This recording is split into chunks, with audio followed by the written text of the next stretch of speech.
reparti maintenant pour les tours 2 du deck Karizev. Ouais, mais alors ça va être très rapide. En fait, on a, je crois, 3 ou 4 créatures qui sont à 2 mana. Il n'y en a qu'une seule qu'on veut absolument jouer tour 2 à 100% des coups. C'est la Zélatrice des Cendres. C'est la seule créature qui reste dans le deck qui est de type 2 en force, n'importe quoi en endurance, avec la célérité.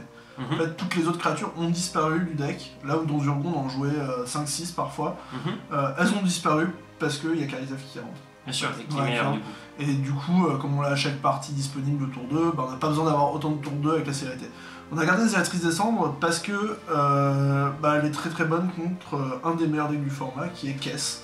En fait, qui va rejouer des sorts depuis son cimetière et elle punit ça en mettant 3 blessures au joueur qui a joué un sort depuis son cimetière. C'est extrêmement fort, nous on joue très peu de sorts depuis notre cimetière, il n'y a que Pyroblast qui va être dedans. Enfin, je ne sais plus si c'est Pyroblast ou Firebolt, je sais pas. Un sort avec le flashback, mais le reste du temps, on joue pas depuis notre cimetière nos sorts. Kess va le faire, Snapcaster Mage c'est une excellente carte. Et du coup, cette zélatrisation va avoir son intérêt contre un des prédateurs du format en fait. Bien sûr. Voilà. Donc c'est la seule créature avec la célérité qui est restée comme ça. En tout cas pour celles qui servent juste à agresser l'adversaire. Tout à fait. Alors après, moi je vais parler pas forcément que de drop à 2 en même temps. Je pense que on va plutôt parler des créatures par leur utilité dans le deck. Ouais. En même temps. Allez. Je vais parler d'abord des créatures qui vont rester sur table et qui vont nous servir à enlever des bloqueurs à l'adversaire. Avec un gros goût de standard. C'est ça, beaucoup de créatures qui datent du standard ou en tout cas des éditions très récentes et qui vont se marier très bien avec la menace de Karizev en fait. En enlevant des bloqueurs, bah, la menace est encore plus forte. Bien sûr. La plus connue c'est le Earthshaker Khenra qui a été joué énormément en standard, qui a fait ses preuves, qui peut revenir en 4-4 en late game, ce qui est vraiment pas négligeable. Elle enlève un bloqueur qui a une force inférieure à elle au moment où elle arrive sur le champ de bataille, elle le fait qu'une fois. Mais que ce soit 2-1 ou 4-4, du coup dans les deux cas c'est intéressant. C'est intéressant dans les deux cas, et en fait à 2 mana pour enlever un bloqueur à 2 de force ou moins c'est intéressant, et après à 6 mana enlever un bloqueur à 4 de force ou moins, on enlève le meilleur bloqueur de l'adversaire quasiment tout le temps. C'est vraiment une bête qui vaut son prix en fait dans la curve. Et on en revient encore et toujours à la difficulté de bloquer contre Karizev. Karizev a la menace, si on retire un bloqueur, elle est encore plus galère à bloquer. C'est ça, et on a oublié de le dire, mais la Zélatrice des Cendres a l'initiative aussi. Bien sûr. Et ça rajoute un petit trick encore dans la phase de combat, donc on se retrouve avec des créatures avec l'initiative, la menace, des créatures qui peuvent pas bloquer chez l'adversaire. Vraiment des choix à faire tout le temps. Les deux autres créatures, elles coûtent 3 mana.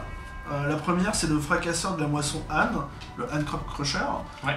Elle aussi qui fait partie du standard, qui a été jouée dans Mono-Red Aggro en standard. Elle est 3-2 sévérité, elle empêche de bloquer si on exerte, c'est-à-dire que bah, s'il n'y a pas de créature chez l'autre, on attaque à 3 à chaque tour. S'il y a un bloqueur gênant, on l'enlève, quelle que soit sa force, quelle que soit son endurance, il n'y a que s'il a X-Proof ou d'un seul que ça va être gênant. Mais avec quand même un vrai choix de notre côté qui est dans quelle mesure est-ce que c'est rentable de le faire et sur quel bloqueur. C'est ça, et c'est là qu'on va devoir compter en permanence de combien de points on a besoin. Est-ce qu'on peut se permettre d'attaquer et de laisser les bloqueurs à l'autre, parce qu'on en aura besoin au tour d'après éventuellement, parce que l'autre peut pas la tuer. Dans ce cas, autant attaquer sans exerte. Par contre, si l'autre il a une créature capable de tuer le fracasseur, bah, on va lui enlever en fait. Quitte à attaquer qu'un tour sur 2, autant attaquer le plus longtemps possible. Tout à fait. Voilà. Donc ça c'est une créature qui est très simple. Ensuite on arrive au Tranche-Talion Gobelin, qui est un peu moins bien dans le sens que le fracasseur de la moisson Anne. Il est 3-2, il a la célérité que si on dash. Il coûte 4 si on ne dash pas, donc c'est une créature qu'on ne va jamais jouer sans dash. C'est trop cher, ça attaque pas avec la célérité, c'est pas bon. Par contre lui quand il attaque, il enlève un bloqueur systématiquement. Et ça c'est extrêmement fort. Après, est-ce que ça vaut le coup de payer 3 mana à chaque tour pour enlever un bloqueur? Ça, ceux qui ont joué en draft savent la réponse. Moi je joue en général très tard dans ma curve. Il me sert vraiment à passer, à créer la surprise, à enlever le dernier bloqueur de l'adversaire. Donc ça c'est 3 créatures qui avaient le même type d'effet. À ça on va rajouter 2 autres créatures. Donc, il y en a une qui coûte que 1 mana, mais qui n'est pas forcément essentielle au tour 1, c'est le Gribble Avanceur. C'est une créature qui va permettre de gérer les petits dorks adverses, donc que ce soit les aides de la Noir, gérer les petits commandants, et qui va mettre les derniers points en late game. Tout à fait. Elle se sert de notre cimetière, elle se file dessus, et c'est une créature qui va rentrer en compétition avec un de nos terrains, le cercle des barbares, qui a besoin du seuil. Donc on va être très prudent de comment on joue la partie en fonction duquel on va jouer en premier. Bien sûr. Mais du coup, c'est une des cartes qu'on nomme souvent quand on veut justement contrer des généraux comme Tymna, comme Silas. de sa capacité justement à les gérer à la chaîne. Mais c'est aussi assez intéressant dans ce deck là du coup où tu vas vouloir souvent mettre un stand de blast ou faire. En final, tu es très actif, tu remplis assez vite ton cimetière et tu vas coller un stand de blessure avec du coup ton Grim Lavamancer. Et tu vas au final continuer à rendre difficile de bloquer parce que, ok, tu bloques, tu tues la créature, bah viens ouvrir le Lavamancer. C'est ça. Et elle se marie bien avec les créatures avec l'initiative. Parce que Tout à fait. Les blasts pendant la phase d'attaque, on passe avec l'initiative, on tue le bloqueur, il ne met pas ses points, il tue pas notre créature. Et c'est vraiment une créature qui est multifonction, c'est une des meilleures créatures du pack. Elle est juste très lente et elle est manavore. Ce qui pose des problèmes dans la cure en fait. C'est pour ça que je ne la mets pas dans mes drops à 1 systématiquement. Si on a rien d'autre à faire, on va le jouer, c'est une des meilleures cartes, mais on veut pas que l'anti-vent adverse passe dessus en premier. On préférait que Karizev meure bien souvent avant que le même Lavamancer ne meure. Ne serait-ce que parce qu'on peut la nourrir, enfin on peut nourrir le Grim Lavamancer avec sa Karizev qui est passé au cimetière. Ça faut pas oublier. C'est vrai. On peut exiler son commandant qui est dans le cimetière pour le renvoyer en command zone et nourrir son Grim Lavamancer. Ça peut servir dans certains match-ups. Ça m'est arrivé 4-5 fois contre des match-ups un peu compliqués d'utiliser ce trick. Et du coup de mettre des points là où l'adversaire s'attendait pas à ça au départ. C'est quelque chose que tu as aussi fait quand on jouait avec le Delve, avec Frantic Search et T2 Time. Et c'est vrai qu'au final, même du coup au Zap, on a eu ce cas-là au final d'un joueur qui laisse son général dans son cimetière et qui avait au final un sort de réanimation ou quelque chose. Et c'est un trick qui au final assez populaire. Un petit contre technologique, etc. C'est quelque chose qui arrive de façon récurrente, on n'a pas l'habitude dans Mono Rouge en fait. On dit bien souvent, bah Django est mort ou Karizev est mort, bah, on l'envoie en command zone. Mais des fois il faut réfléchir un peu plus loin et se dire bah, est-ce que c'est pas mieux d'avoir le seuil pour sac des barbares, est-ce que c'est pas mieux d'avoir de quoi nourrir un Grim Lavamancer, etc. Donc ça il faut vraiment y penser et le garder à l'esprit. Une autre créature extrêmement forte et qui est parfois sous-estimée, c'est l'Archère du Brandon. Alors c'est une créature qui est 2-1 pour 2, des stats assez moyennes au final, mais qui va mettre des points à chaque fois qu'on va jouer un sort non créature. C'est-à-dire que c'est une sorte de prouesse, mais qui gonfle pas la créature, qui met directement aux adversaires. Ça cible pas, donc ça passe tout ce qui rend inciblable, notamment Shalai, qui est joué un petit peu maintenant. Tout à fait. Et qui va rentabiliser tous nos blasts qui sont mis sur les créatures de l'adversaire, pour quand même mettre des points à l'adversaire. Donc c'est une créature qui rentre bien dans la curve, et qui, elle, pour le coup, on va avoir envie de la jouer tour 2 assez régulièrement. C'est un peu une carte de prison, pardon. Et qui va du coup dans cette optique burn. Voilà. Maintenant on va passer aux dernières créatures, c'est le dernier type de créature, c'est les créatures consommables un peu. C'est des créatures qui sont presque des blasts en fait. La plus connue, la plus emblématique, c'est la boule fulgurante, cette célèbre 6-1 célérité piétinement pour 3 mana rouges. Elle met 6 points, elle reste qu'un tour, elle se sacrifie à la fin du tour. Elle va venir filmer dans le cimetière, elle va donner le seuil, etc. Mais c'est avant tout 6 points quasiment gratos parce que personne ne bloque à moins d'avoir c'est ça, c'est encore un cadeau empoisonné à la phase de bloc. C'est ça, et elle n'est pas toute seule parce qu'il y a eu toutes les déclinaisons possibles, que ce soit l'élémental d'étincelle qui est sorti en 5ème aube si je ne me trompe pas, qui était réédité en 10ème édition et qu'on a eu une super illustration. Une des rares bonnes cartes de 5ème aube. Ouais, une des seules qui est jouable en tout cas en commander. Qui est juste 3-1, du coup il est pas 6-1 mais il coûte qu'un seul mana, donc du coup c'est un peu cadeau. Son grand frère, qui date de Conflux, le Hellspark élémental, l'élémental d'étincelle de l'enfer, voilà. Lui va revenir une deuxième fois, sans être casté, donc ça c'est très important parce que tous les decks qui ont des contres, en fait ça ne marche pas le contre sur le nerf.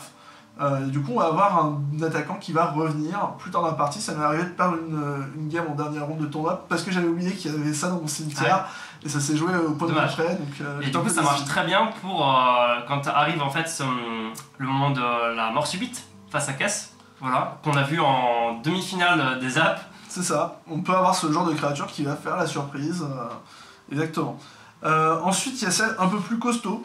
On a le tonnerre de l'enfer, qui remplace le piétinement par le vol, qui a 4 de force seulement pour 3 mana, mais il a aussi le nerf à 5, donc c'est rare qu'on le joue, mais ça prend en compte et à pas oublier aussi. Voilà, ça va encore dire une carte qui va coller 4 plus 4, donc 8 dans la game, et qui peut obtenir à la fois le slot de. Enfin, qui peut être curvé au tour 3 et au tour 5. Exactement. Et bien souvent, même sur le tour 5, on peut faire rajouter 2 spells plutôt que ça. En fait, elle va passer les bloqueurs adverses, et en fait, dès qu'on peut le rejouer ou la jouer sans qu'il y ait de bloqueur, il faut le faire. Et c'est là où c'est assez intéressant, c'est que, encore une fois, dans la nécessité de bien jouer face à Karizev, c'est une carte que souvent les gens oublient dans ton cimetière. C'est ça. Et les gens se disent souvent en mono rouge, à part pour Grim Lavamancer, le cimetière sert à rien, donc on s'en fiche un peu. Des fois, il y a des petites surprises comme ça. Ensuite, il y a des créatures qui restent que 2 tours. Une des plus célèbres, c'est le Keldon Marauder. Il arrive, il met un point à l'adversaire. C'est une 3-3, elle va pouvoir attaquer qu'une seule fois, donc c'est pour ça qu'elle est un peu consommable. Et après, quand elle va mourir, elle va remettre 1. Bien souvent, elle met 5 points, donc elle vaut largement ses 2 mana investis. C'est un peu lent, et si l'adversaire a des bloqueurs, c'est vraiment moins bien. Ouais, c'est toujours 2 points de vie. Bah ça, au final, souvent, pour 2, on a collé 2, et soit on a emporté un elfe, ou on a collé 3, ça reste quand même assez souvent correct. Et c'est rare que ce soit une mauvaise carte, de toute façon. Et bien souvent, on va vouloir la jouer tour 2 à la place de Karizev si on a le choix disponible. Puisqu'on veut pas qu'il y ait des bloqueurs, bien évidemment, et plus on le tôt, moins il y a de bloqueurs. Ensuite, on a la monstruosité de la tenue, donc qui est 4 en force, célérité pour 3 mana, qui va faire des jetons d'énergie quand elle va arriver en jeu, elle en fait 2, et à la fin du tour, vous devez payer 2 d'énergie pour pas la sacrifier. Donc elle va rester 2 tours en jeu, elle va pouvoir attaquer 2 fois, donc 8 dégâts pour 3 mana, c'est extrêmement intéressant. Elle n'a pas le piétinement, elle n'a pas le vol, pas d'évasion. Mais si on rajoute, vous vous souvenez, les créatures qui empêchent de bloquer, etc., on se retrouve avec un attaquant qui est quand même assez solide. Et puis c'est là où c'est assez intéressant, c'est que ça reste une 4-4 pour seulement 3, donc au final ça reste souvent plus gros que l'essentiel de ce qu'il y a sur le terrain à ce moment-là, et qui va forcer du coup encore une fois l'adversaire à faire des choix. Soit il a son anti-bet et tant mieux, mais il a passé sur une créature qui serait restée que 2 tours, soit il chum-block, mais il va perdre du coup 1 ou 2 créatures pour essayer de préserver ses points de vie, et encore une fois il a des choix empoisonnés. C'est ça, et c'est arrivé plusieurs fois que dans des match-ups contre Saskia notamment, je la garde pour bloquer. En fait elle va rester 2 tours, 1 tour pour bloquer Saskia éventuellement, et tuer Saskia sans mourir, et 1 tour pour attaquer après. Et en fait ça force l'adversaire, dans le match-up Saskia en tout cas, à décurver un peu sa Saskia et attendre que la monstruosité soit morte. Donc si on n'est pas forcément devant à la course, ça peut vraiment faire gagner ce genre de move, mais il faut bien réfléchir à comment on l'utilise. Bien sûr. Voilà. La dernière, c'est le Phénix de Chandra. Alors elle est consommable dans un sens parce qu'elle est très faible. Elle est de 2 vol, célérité, pour 3 mana. C'est des stats qui sont vraiment pas intéressantes à la base. On joue très peu de créatures, donc le vol est intéressant, ça permet de passer des points à chaque tour. Si on joue une liste plus zo, je la sortirais par exemple. C'est une créature qui n'est pas essentielle dans la stratégie. Par contre, elle va remonter de votre cimetière dans votre main. À chaque fois, vous allez mettre un blast à l'adversaire, un blast rouge, ou une qualité de Planeswalker, même si nous on joue pas de Planeswalker dans le deck. Certains qui aiment jouer Chandra ou des choses comme ça. Et du coup, il va revenir. C'est une créature qui peut être récursive, qui est du coup une bonne carte d'attrition pour le deck contrôle, qui semble être un peu les decks dominants en ce moment dans le format. Du coup, pour moi, elle reste, mais c'est une créature qu'on peut sortir facilement. On a donc vu l'essentiel des créatures et on va pouvoir passer. On a vu toutes les créatures. Tout à fait. On va donc pouvoir passer au sort et notamment au blast. Alors on va commencer, je pense, par les spells multifonctions. Voilà. Je vais parler des spells qui mettent des dégâts à la fois aux créatures du joueur et aux joueurs. C'est ceux que moi j'adore. En tant que joueur d'aggro, en fait, j'adore pouvoir tuer les créatures de mes adversaires tout en leur mettant quand même des points. Ils sont pas nombreux. Voilà, ils sont pour la plupart joués en moderne également dans Burn. Le plus connu, c'est le brasier calcinant, un petit spell avec le landfall. Au départ, il met 1 point à une créature et 1 point à son contrôleur. Si on a mis un land ce tour-ci, il fait 3 et 3. C'est la double foudre, quoi. C'est super intéressant en termes de tempo, c'est excellent. Et c'est ce qu'on va chercher comme effet le plus possible. Tout à fait. Il y a son petit cousin, le sang calcinant, qui est pas joué en moderne, il me semble, mais qui a un peu les mêmes effets. En fait, il met 2 points à la bête et 3 points à son contrôleur si la bête va au cimetière. Alors là, c'est très important qu'elle aille au cimetière parce que sur les commandants, ça ne va pas mettre les 3 points. Mais bon, des fois certains oublient et il faut pas hésiter à le rappeler parce que c'est un coup à prendre un warning si on compte les points de vie de l'autre alors que le mec l'a mis en command zone. Ensuite, trace d'arc électrique, qui est, bon là pour le coup, joué en popper il me semble, mais pas dans les autres formats. Moi j'adore, ça met 2 points à une cible, 1 point à une autre, on peut shooter 2 bêtes, on peut shooter le joueur, sa bête, on peut choisir à qui on met 1, à qui on met 2, c'est un peu l'extra-lice du mono rouge, sauf qu'on pioche pas une carte quoi. Voilà, donc c'est une carte qui est très polyvalente, mais c'est un rituel contrairement aux autres qui étaient des éphémères, donc elle est un poil en dessous pour le même coup de mana. Mais c'est la carte qui, comme Fire and Ice, peut permettre de tuer Animar et son elfe et de dire bye bye. C'est ça, et alors là, contre Animar, c'est fatal. On l'a vu, je crois, dans les vidéos sur le dernier tournoi entre. C'était Will Rowan contre Animar, c'est ça qui met un petit fire comme ça sur 2 créatures et qui se débarrasse d'Animar et son elfe et qui met hors tempo l'adversaire. Ah, c'est dramatique. Et nous, on va faire la même chose en fait. Celle qui fait la même chose que Fire, c'est l'éclair fourchu qui met 2 points répartis comme on veut entre jusqu'à 2 cibles, créatures ou joueurs. Et du coup, Planeswalker maintenant, parce que Tout à on fait. répète, mais nous on va essayer de pas shooter les Planeswalker. Globalement, c'est des points qu'on perd quasiment à chaque Ça fois. bloque pas, c'est Et, pas le joueur. c'est nos créatures qui vont tuer les Planeswalker, pas les sorts. Donc celle-là, pareil, elle tue 2 elfes, c'est parfait, c'est tout ce qu'on lui demande. Alors autant le brasier calcinant nous permet enfin de ne pas faire un choix, on shoot à la fois la bête et le joueur, autant tout ce qui est éclair fourchu, etc. demande encore de faire des choix entre les bêtes, le joueur, etc. Moi j'avais poussé les vis jusqu'à en jouer un peu plus, des sorts comme ça, des styles Flamme du Brandon qui mettait 3 points répartis entre 3 cibles, l'arc électrique fait pareil. C'est des sorts qui sont quand même extrêmement forts dans les optiques zo et on va les multiplier si on joue plus de créatures en fait. Plus on a de créatures, plus on va jouer de sorts avec ces effets là. Nous on joue peu de créatures donc on joue moins, on va jouer des sorts plus efficaces pour tuer les créatures adverses ou pour mettre au joueur. Ouais, avec un meilleur rapport qualité-prix. Voilà, c'est ça. Et donc, tant qu'on parle de rapport qualité-prix, on va passer au MVP du format, c'est la foudre. C'est le sort le plus efficace, 3 points pour un mana, en éphémère. Cette petite cousine de la Chain Lightning, des fois on en prend une dans la tête, mais c'est toujours efficace. Reef Bolt, qu'on doit prévoir un tour à l'avance, qui a un peu le même effet. Mais qui peut faire partie des tours 1. C'est ça. Voilà. Ensuite, on va avoir celle à 2 mana, lance calcinante, incinération, chaîne de plasma, fable foudroyante, qui vont être celles en instant, qui sont des foudres un peu plus chères, mais qui restent extrêmement bien curvées quand même. Et après, celle en rituel, donc marteau volcanique, Fire Ambush pour ceux qui ont un peu de Portal 3 Kingdoms, et Feu incendiaire qui va en plus exiler la créature si elle doit mourir. Donc ça c'est le cœur de Noblas, c'est tout ce qui met 3 dégâts. Il y en a 2 autres que je joue, dommages collatéraux qui demandent de sacrifier une créature en coup supplémentaire. Dans Zurgo c'était pénible, bien souvent on sacrifiait Zurgo parce qu'on pouvait le rejouer avec le dash éventuellement. Maintenant on va sacrifier Agavan en fait. C'est ça, avant la phase d'attaque. C'est ça, une fois qu'on aura mis les points de dégâts, à l'étape de fin de combat on va mettre le trigger en pile, le token doit être exilé, en réponse on va jouer les dommages collatéraux, on sacrifie notre token s'il est encore là, et on met 3 points de dégâts, une créature au joueur. Tout à fait. C'est extrêmement efficace, c'est comme une foudre en fait pour nous. Tout à fait. C'est juste la joue bon. Il faut juste avoir attaqué avec Ragavan avant, ou éventuellement si on ne doit pas survivre à la phase d'attaque, on peut le faire avant. Et puis, en réponse voilà, un anti-bet ou un bloc. C'est ça. C'est une très bonne carte contre tous les anti-bet en fait, parce que l'adversaire va mettre son anti-bet, on sacrifie notre créature qui devait mourir de toute façon, et on met ses 3. Ensuite, il y a voler des shards qui va demander, elle, de sacrifier un terrain cette fois-ci. Et c'est là que le bas blesse, et on va essayer de la jouer la plus tard possible celle-là. Parce qu'on a besoin de nos mana. Dans ce deck, c'est encore plus que dans Zurgo, on a vraiment besoin de nos terrains. Donc ça, on va jouer le général, toutes les cartes qui reviennent avec le nerf. C'est ça. Et même tout simplement, on va avoir besoin de curver tout ce qu'on joue en fait.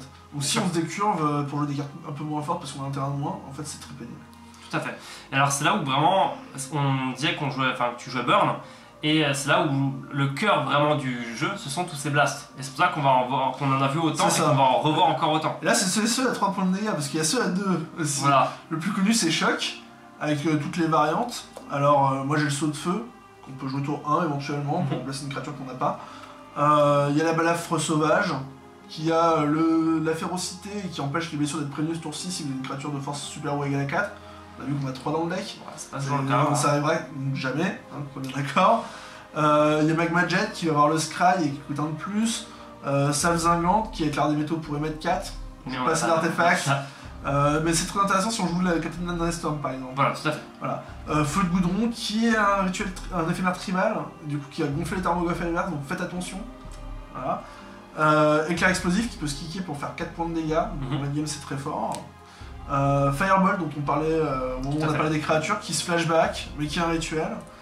Et on rajoute Stagger Shock, qui du coup va se jouer 2 fois avec le robot. Mais du coup c'est encore la masse critique de Blast. C'est ça, on va essayer d'en avoir le plus possible, et en fait on va multiplier les cartes qui ont le même effet, pour avoir plus de redondance, être plus stable, et avoir des sorties beaucoup plus lisses en fait, et faire toujours la même chose comme on construit en moderne. Et c'est justement la grande force de Mono Rouge dans le format, c'est sa stabilité. On fait tout le temps la même chose. C'est ça. Maintenant, il y a aussi des blasts qui mettent pas aux créatures, parce que tout cela pouvait cibler des créatures. Il y a ceux qui mettent qu'aux joueurs, le plus célèbre c'est la Lava Spike. Et puis on a tout de la même façon, les versions à 2 mana, donc que ce soit Flame Jet, qui va mettre 3 queues à un joueur, il peut se recycler, mais on va jamais les recycler, parce que 3 mana de dégâts pour 2 mana, c'est à peu près ce qu'on fait tout le temps. C'est ça, c'est ce qu'on va faire. Rarement mieux. Il y a Éclair Foudroyant qui peut éventuellement tuer une 4-4, que ce soit Atraxa ou un Dragon Lord de Jouta qui vous aurait attaqué. Ça peut arriver. On a Rite de Flamme qui va mettre 4 à chaque joueur. Donc ça c'est très dangereux contre aggro. En fait, ça peut faire part contre Saskia par exemple. et ça amène à des matchs nuls très rigolos parfois. Ah, oui. Où on va se tuer en même temps qu'on tue l'adversaire pour recommencer la partie quand t'as été mal engagé. Ça m'est déjà arrivé 2 fois, je crois, en tournoi, et ça fait pas rigoler l'adversaire. C'est une carte. Directement là, 3 face à C'est ça. Kalisev. On dit voilà, égalité, et du coup, qui c'est qui commence et là, c'est compliqué. Et enfin, une carte qui me sert de finisher, c'est l'éboulement. En fait, c'est une carte à 1 rouge, donc pas cher, mais on va vouloir la jouer extrêmement tôt dans la partie parce qu'il faut sacrifier des montagnes pour qu'elle ait un effet. C'est pas un coup du sort, c'est un effet du sort, donc si l'adversaire laisse passer le sort, on sacrifie autant de montagnes qu'on veut pour mettre autant de dégâts qu'on va sacrifier de montagnes à ce joueur. Et du coup, il n'y a pas justement le fameux trick avec une remand qui ferait que tu aurais perdu tous tes landes et en plus pas fait les. C'est ça, donc il faut bien faire attention, même si la carte est vieille et que la plupart des cartes de cette époque-là ont été reward, celle-là elle l'a pas été, et donc c'est vraiment dans l'effet qu'il faut sacrifier ces montagnes, et pas avant. Donc voilà, ça évite que sur un contre-sort on perde notre board. En plus de ces blasts-là, il y a ceux que je mets dans la catégorie anti-Saskia, parce qu'on en parlera quand on parlera des mauvais match-ups du deck. Il nous faut des blasts qui sont capables de mettre 4 points de dégâts, parce que les généraux adverses sont costauds. Et il est important d'en avoir, et s'ils peuvent mettre aux joueurs en plus, c'est bien. Dans ceux qui sont capables de mettre aux joueurs et aux créatures, on a Flame Javelin, un des plus efficaces. Pour 3 rouges, on met 4 dégâts, un secret rouge joueur ou Arpenteur. C'est très bien, c'est une foudre améliorée. On a l'éclairistique, qui va mettre 4 aussi, une petite créature au joueur, à moins que l'adversaire paye 2, et dans ce cas ça ne met plus que 2. En fait, on va devoir bien le timer, au moment où l'adversaire n'a pas de 2 mana open, pour pouvoir passer du coup 4 points de dégâts. Donc tous les decks aggro, en fait, ils vont curver en fait, leur sortie, et donc globalement, à leur tour, ils ont full tap leur mana, et vous êtes libre de mettre 4 points de dégâts avec. Ça peut être un bon finisher, etc., il n'y a pas de problème. Ensuite, il y a l'art pyromantique admirable, qui lui est un rituel.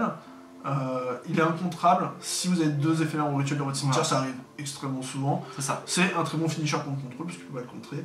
Et ça met 4 à une cible créature au joueur, ou Planeswalker à nouveau. Très efficace.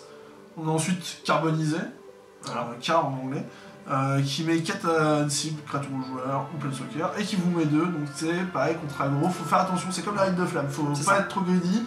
Et on va s'en servir par exemple contre Saskia, on s'en sert pour tuer Saskia pour pas prendre 1 million de points de dégâts et on préfère prendre 2. C'est ça, entre 2 et 1 million.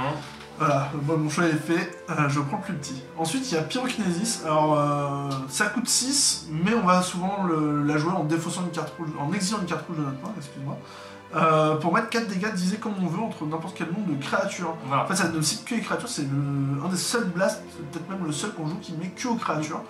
En fait, ça va déblayer tout ce qui est elfe, mana, tout ce qui est petite créature. Ça fait le ménage, c'est extrêmement fort contre Karloff et c'est très fort dans tous nos mauvais match-ups. Voilà. Donc c'est vraiment une carte qui est essentielle au deck en ce moment. Là où dans certains formats, elle ne le serait pas forcément. Par exemple, si c'est blindé de mono bleu, on va pas la jouer. Bien sûr. Mais c'est là où du coup il y a en fait un classique du rouge qui est que le rouge est très bon pour tout ce qui est tempo en fait. Là où au contraire il est très mauvais pour ce qui est CA. Et donc là typiquement on va exiler une carte, c'est ça, typiquement. Mais c'est ça qui peut dérouler des jeux comme Animar qui font T1 Elf, T2 Animar, des jeux comme Isan qui font T1 Elf, T2 Isan. Et au final tout un tas de situations où il y a un board en face. C'est un peu la vrasse, c'est une vrasse unilatérale en fait dans notre deck. Et perdre une autre carte rouge pour tuer 3 ou 4 créatures, c'est bon, moi je le fais tous les jours. Même un elfe, une bête, quelques dégâts sur le joueur. Là on peut pas mettre sur le joueur avec Pyrokinésis.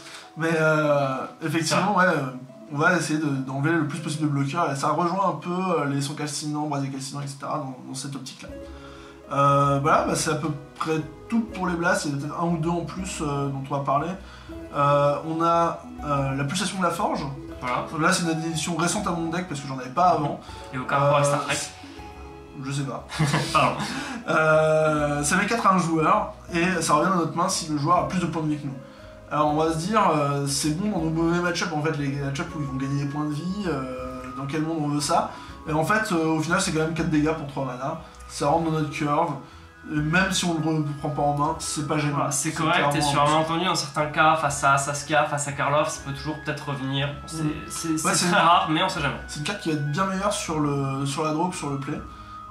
Parce que notre adversaire va commencer à nous agresser et nous on va suivre après, donc on a un petit différentiel de PV qu'on va pouvoir mettre à profit avec ce sort. Par contre, entendons bien, c'est une fois qu'il a pris 4 dégâts qu'on va savoir s'il va remonter dans notre main, et c'est vrai que le bas blesse, c'est que la carte est quand même dure à remonter dans la main. Bien sûr. Et enfin la dernière carte qui peut servir de blast, c'est défense collective. Un blast multifonction, il peut mettre à la fois une créature et un joueur avec l'intensification, mais il peut aussi refaire notre main si par exemple on a gardé 3-4 terrains qui se sont accumulés parce qu'on a mal pioché, on défausse notre main et on repioche autant de cartes, ou on défausse la main de l'adversaire, on lui fait piocher autant de cartes, ça peut arriver dans certains match-ups que ce soit utile, si l'adversaire vient de faire un Demonic Tutor par exemple, pour chercher sa carte clé et qu'il n'a pas les manas pour la jouer, on lui défausse et au moins on est tranquille. Et si au passage on lui met 3, c'est parfait. Voilà, et puis c'est là où le rouge a tendance à être vachement, ça passe ou ça casse. Du coup, c'est le genre de cartes polyvalentes qui peuvent aider à ce que ça passe et à gérer ce genre de petites situations où on gagne on gratte quelques pourcentages de win rate. Et exactement, ça va être fort contre certains match-ups, dans certaines situations. C'est une carte qui est très... la plupart du temps, on va la jouer juste pour mettre 4 dégâts à une créature et 3 dégâts à un joueur pour 4 mana. Mais ça arrive de se servir du dernier effet. Et il faut pas l'oublier en fait. Tout comme le nurse, tout comme d'avoir le seul pour le sac des barbares. C'est des choses qui sont essentielles au deck en fait, il faut avoir à l'esprit de ces petites choses, alors ça vous fait des choses en plus à retenir, mais ça fait aussi le piment de Magic en fait. Ouais, et ça fait la différence du coup entre un bon joueur de Karizev et un joueur qui débute sur le paquet. C'est ça, exactement. Alors, après on va pouvoir parler des cartes de prison, je pense. Moi j'ai dit dans la première vidéo que j'en jouais quelques-unes. Les plus célèbres c'est l'Angle de Mishra et le Pilier Pyrostatique. Voilà, ce sont deux cartes qui vont punir les decks lents en fait en termes de tempo. Nous on va se prendre des points avec ces cartes là parce qu'on va jouer nos landes sans faire attention. On va jouer nos sorts sans faire attention tant qu'il n'y a pas de course engagée. Par contre l'adversaire lui il va se faire punir à jouer n'importe quelle sorte de gestion. C'est ça. Il va se faire punir à essayer de curver ses spells. Il va se faire punir à essayer juste de mettre un bloqueur par exemple. Et tous ces points de dégâts qu'on met grâce à ces sorts, c'est des points de dégâts gratuits. C'est des cartes qui sont extrêmement fortes, dures à gérer parce que c'est des permanents qui sont pas des créatures. Et dans le format il y a très peu d'anti-enchantement et un peu plus d'anti-artefacts, mais pas tant que ça. Et alors c'est là où justement, face à tous les contrôles qu'on voit en ce moment, c'est très bien. Par contre il faut faire attention dans les match-ups d'aggro. Exactement. Puis les pyrostatiques, bien souvent c'est une carte que j'ai envie de jeter par la fenêtre quand je joue contre Saskia ou contre d'autres aggro ou dans le miroir. C'est une carte qui est dégueulasse et par contre elle va être extrêmement forte contre le contrôle. Et bon voilà, il faut savoir contre qui l'a joué, à quel moment, à quel tour, etc. On va parler peut-être des Blood Moon. Absolument. Alors moi je joue les deux, le mage et sa lune. C'est des cartes que je trouve extrêmement fortes contre partner, extrêmement fortes contre Jitrog, extrêmement fortes contre tous les decks qui ont besoin de leur terrain, utilitaire. Ça contre Mesavit qui était un des gros problèmes de Mono-Red en fait, la plupart des decks aggro avec très peu de créatures. Ça va vous résoudre plein de problèmes. C'est des cartes, vous la mettez tour 3, l'adversaire n'a pas la solution directement, il a perdu. Et encore une fois, c'est une carte qui peut créer, peut-être qu'il n'aura pas tous les colorés qu'il veut, il va être hors tempo. C'est ça. Et en fait, de manière générale, le gros avantage de Karizev, au final on est passé en 20 points de vie, le tempo est devenu beaucoup plus important, et Karizev a cette grande capacité à mettre l'adversaire hors tempo. C'est ça. Et on va lui avoir mis la pression avec nos créatures, on va lui avoir forcé à créer des réponses à base d'anti-bêtes ciblées, de choses comme ça. Et d'un coup, on lui met un permanent qu'il peut pas gérer. Il était full tap parce qu'il a dû mettre un blast ou un anti-bet sur nos créatures, il peut même mettre son contre, et là il est fini. Il n'a plus que du mana rouge, et s'il joue pas rouge, là c'est la débandade. Et des decks comme Saskia par exemple ne se relèvent pas. C'est des decks qui vont jouer des alpha mana, mais on va les cramer, parce que c'est le but du match-up. On va mettre des créatures, ils vont en mettre, et puis d'un coup ils se retrouvent à plus pouvoir jouer que des cartes rouges. Et s'ils n'ont pas leur foot dans la main ou leur chain lightning, en fait ils n'ont plus beaucoup de cartes, parce que la plupart de leurs cartes sont double colorées. Et on va se retrouver dans une situation où on va avoir 2 ou 3 tours difficiles avec des bloqueurs qui sont plus forts que nos bêtes, mais après on joue tout seul en fait. C'est ça. Ça rend le match-up extrêmement facile. On va cramer les elfes, il ne jouera plus de rien derrière, il ne joue pas son général, il ne joue pas ses bêtes, et au final on s'en sort. Exactement. Et nous on domine avec ça en fait. Il y a beaucoup de decks dans le Commander qui ne jouent pas de basique, voire 1, 2, 3, 4 basiques maximum. Et les decks multicolores, partner 4 couleurs par exemple, ne jouent qu'un seul basique, et souvent c'est la forêt pour mettre tous les alpha mana. Voilà, donc ça c'est des cartes qui sont vraiment très fortes et que moi j'adore. Et alors par contre tu ne joues pas Ruination? Non, je joue plus Ruination, je l'avais joué avant, mais ça coûte 4 mana. Et en fait on veut que le deck soit curvé à 3 mana maximum, à part pour une exception, on vous parlera juste tout de suite. C'est ça, allez. Alors on va parler du coup de la Confluence Ardente, la Fiery Confluence. La fameuse. Ça fait tout. Ça fait tout ce qu'on veut. C'est 6 points de dégâts sur notre adversaire, ça détruit ses artefacts pénibles. Ça met éventuellement un point de dégâts à toutes les créatures pour viser à tous les elfes. C'est vraiment une carte polyvalente. C'est dommage qu'elle soit aussi chère, mais ce serait un peu cheaté si elle l'était pas. Donc c'est le top curve du deck. Pour moi, à mon sens, elle est incuttable dans la méta actuelle. Peut-être qu'ils vont sortir un nouveau sort dans Commander 2018 qui pourrait remplacer, mais pour l'instant, elle est indispensable au deck. Et puis justement, on y vient, c'est la seule carte à 4 parce que tu joues 36 terrains, on va y venir. Ouais, on joue très peu de terrains dans le deck en fait, par rapport aux decks du Commander qui jouent entre 38 et 45 landes en fonction des decks. On se retrouve là avec un deck qui joue très peu de terrain, qui veut des menaces efficaces à bas coût et qui veut rentabiliser à mort sa couleuvre. En fait, on veut pas perdre de tempo. Bien sûr. C'est le but du deck. Et donc, si tu commences à avoir un peu trop land, c'est pour rejouer Karizev, c'est pour jouer les Honors, etc. Mais dans le principe, si tu as 3 mana pour toute ta partie, t'es content, t'as plein de cartes actives. C'est ça, exactement. Par contre, il faut pas louper la hand drop. L'effet est assez punitif aussi. Alors maintenant, on va parler des 2 derniers blasts. Tout à fait. Qui sont très particuliers, je les ai séparés des autres. Ils mettent des points qu'aux joueurs, c'est les flammes de la main de sang et défonce crâne, qui mettent qu'aux joueurs, mais qui ont un effet qu'on veut, c'est l'empêcher les adversaires de gagner des points de vie ce tour-ci. Et les blessures ne peuvent pas être prévues. Bien sûr. Très intéressant face à Karlov ou face à Monover en fait, qui va avoir tendance à vouloir jouer son Bad Crâne, son Warwinkle Engine, à ramper dans des trucs au final qui vont... Corn ou un ballot, je sais plus comment d'ailleurs, qui fait gagner de points en arrivant en jeu. J'aurais dit chute de bois, mais je ne suis plus sûr de moi. C'est des cartes qui sont pénibles, même du Renorm, des choses comme ça, ou alors pour contrer un Glacial Chasm de Gitrock par exemple. C'est des cartes qui vont être vraiment efficaces. Et ça arrive aussi de tuer une tournée Nemesis qui aurait bloqué une créature et on empêche les blessures d'être prévenues et bim, ça marche plus. La tournée Nemesis va au cimetière et là on est débarrassé du bloqueur le plus pénible, le porteur de JT le plus pénible qui soit. C'est vraiment des cartes qui sont extrêmement efficaces. On a perdu Sulfur Vortex il y a quelques balises de ça. Ces cartes doivent rester dans le deck, sauf si d'un coup il n'y a plus de gain de points de vie dans le format, il n'y a plus de prévention. Là on va être obligé de les jouer. Et puis ça n'a pas de prix de voir un joueur de Titania à table flip quand il n'a pas pu gagner ses points de vie sur Rumcoil. C'est ça. Et enfin la petite dernière édition, du deck en fait, excusez-moi, c'est les Gobelins Siafil. Voilà, alors ça c'est une touche personnelle de M19, c'est une 2-2 pour 2, elle n'est pas agressive pour un sou. Elle va permettre de rentabiliser Ragavan en fait. Elle prend la place d'Abbé de la forteresse de Kiral en fait, qui était d'un prouesse pour 2 et qui permettait d'exiler la carte du CBT quand on jouait et de pouvoir la jouer jusqu'à la fin du tour. En fait, elle va avoir le même effet d'exiler la carte du deck pour la rejouer jusqu'à la fin du tour, mais elle va demander de sacrifier une créature et de payer un mana à chaque fois. Et du coup, en fait, on va sacrifier Ragavan pour se fournir une main. En fait, elle va permettre de piocher 2 voire 3 cartes par tour si on sacrifie 2 créatures. Ça va rendre beaucoup moins efficace que les anti-bêtes, et en fait elle va devenir une cible d'anti-bête de l'adversaire. Parce qu'elle fournit tellement de CA avec Karizev et Ragavan que ça devient ingérable pour la plupart des decks, parce qu'on est extrêmement bon en termes de tempo, c'est ce qu'on a dit tout à l'heure. Et en fait, si un deck avec un très bon tempo pioche 2 cartes par tour, c'est la fin du monde. Et il faut surtout pas que ça arrive, du coup on est obligé de la gérer. Donc c'est un choix personnel pour l'instant, l'avenir dira si c'est bon ou pas. Moi je prends cette carte. Okay. Et voilà, je pense qu'on a fait le tour des créatures, des sorts. Absolument.